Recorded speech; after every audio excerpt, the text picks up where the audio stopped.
importante itong gagawin nyo na manual audit, no? Alright, sige. Can you tell us about this? Paano po ito at gaano karami po itong presinto? Saan ito gaganapin?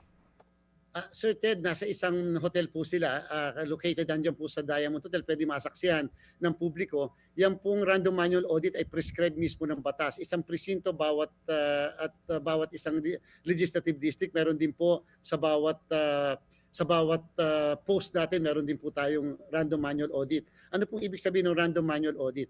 Una, hindi lang po COMELEC ang magbibilang niyan.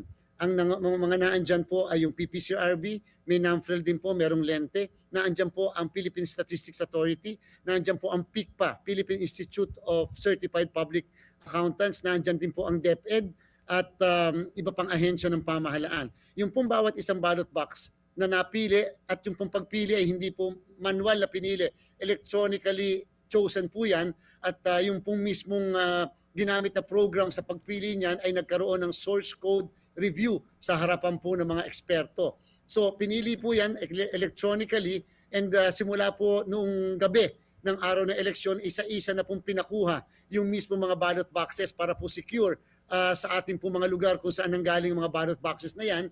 And therefore, isa-isa po yung bubuksan, Sir Ted. Titingnan yung mga resibo, bibilangin yung resibo. Titingnan yung mga resibo, ibibilangin yung mga balota. Ikukumpara yung mga balota at yung pong kalit-liitan tuldok, kalit-liitan drawing, etc. Ilalagay po lahat yan. Magkakaroon po ng mga proper recording.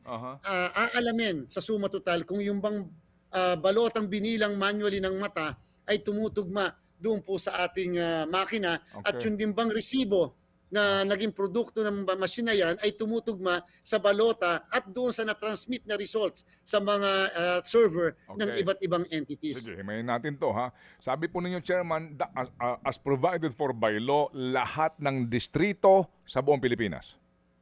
Tama po, tama po, lahat po ng distrito. So ibig sabihin, ngayon po ay May 12 ang eleksyon, May 14 ngayon. Nangangahulugan po na yung pong makina, yung ACM na ginamit sa Tawi-Tawi, sa district po sa Holosulu, o kaya sa Apari, Cagayan, na andyan na sa Diamond Hotel?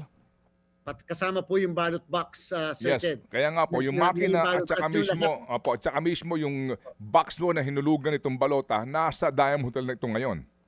Yes po. Yan po ay dahan-dahan na pong dinadala na, Sir Ted. Yung iba po ay on transit na kasi nga po kalalayo ng mga ibang lugar. Okay, sige. So baka po wala pa ito kasi nga ang lalayo ng panggagalingan nito eh. Kasi kung yan ay isasakay ho ba yan saan? Meron ba kayong chinarter na eroplano, etc.? At gaano katagal itong manual audit na ito nga para kung meron tayo, halimbawa lang po, kung meron tayong 250 districts, nangangahulugan 250 machines and ballot box yan. Ginawa po yung two per legislative districts, kaya lahat-lahat po sa buong Pilipinas, kasama yung sa abroad, Sir Ted, ay 742 na mga ballot boxes lahat yan. So, yan po lahat. Yung nakarang eleksyon, ng mga previous elections, inaabot po sila ng mga 45 days para gawin ang random manual audit na tinatawag.